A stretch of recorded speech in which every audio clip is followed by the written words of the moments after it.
We had longer odds in 16 and longer odds in 24 than we got in 28. And President Trump will be the president of the United States, and the country needs him to be president of the United States. Now, whether Bannon, he's a very smart guy, whether he's just doing this to troll, because if you look at what they did in the first 100 days or even the first 2 days, they threw so much stuff out there that the media couldn't keep track and they couldn't follow one thing after another. They just released the hounds. They were all over the place. They'd start to chase down one story. Still, they had that one out. They'd fire another one out. And they thought they're just trolling on this. I called a friend of mine that works at the White House. He's like, yeah, that's exactly what we're doing. They would just throw everything out there.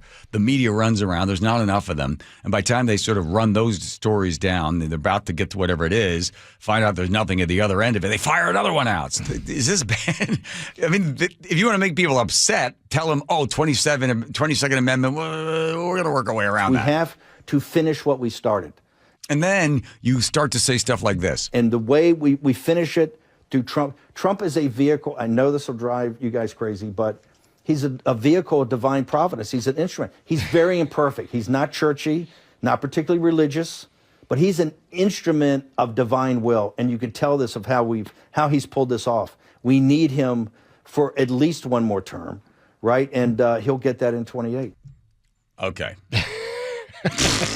Now everybody's like, oh my God. Okay, no, wait, though. But Trump is not helping this rumor when he has Trump 2028 hats everywhere. Right. And he's putting out videos where they go from 2028 to 2042. They just keep on going up to 2100.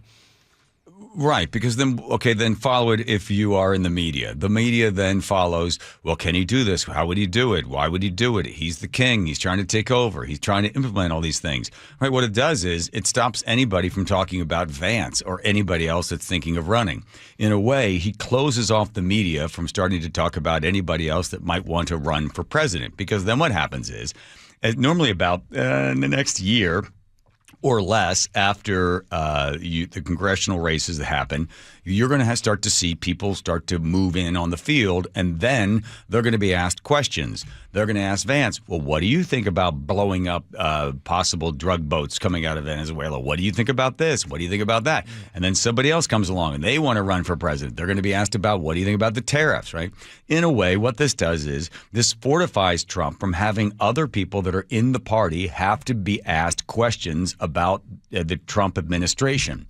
It seals it all off, because then the media chases, well, this is a constitutional crisis, and what is he going to do, and how can he do this? You should know that FDR, who was a horrible person, an awful, awful human being, who, by the way, when it came to executive orders, no one will ever get close to the great FDR with more than 3,700 and some executive orders. Talk about a king. Oh, because we were in a depression and we were going to war and he was the greatest. This guy did more to screw up this country and to make Americans dependent upon the government.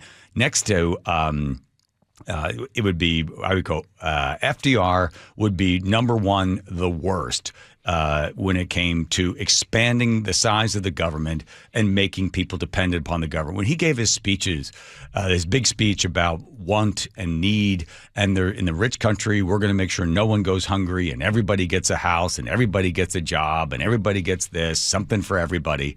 He was the one that expanded all of it. And Social Security, by the way, nobody wanted it. Nobody talked about it. It was not something that the American people were dying for.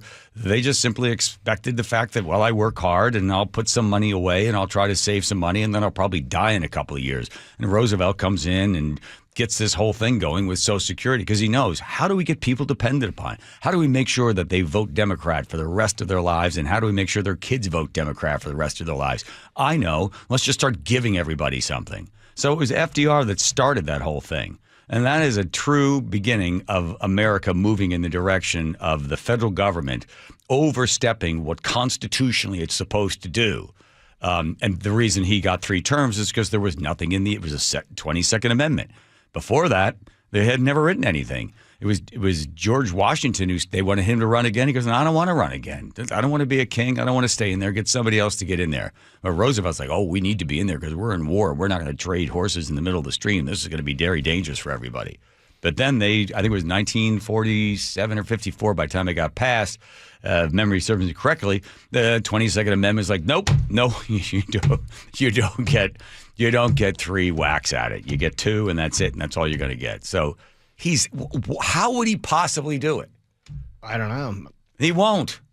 But again, it's a false flag. It's for people, it's in the media to run after this. When did he say this? Yesterday? Bannon? Yeah. Yeah, I think it was. Yeah, so now you're going to see all these stories. The New York Times, well, this is what a king does, and it takes over. That actually makes a lot of sense. Well, thanks, Joe.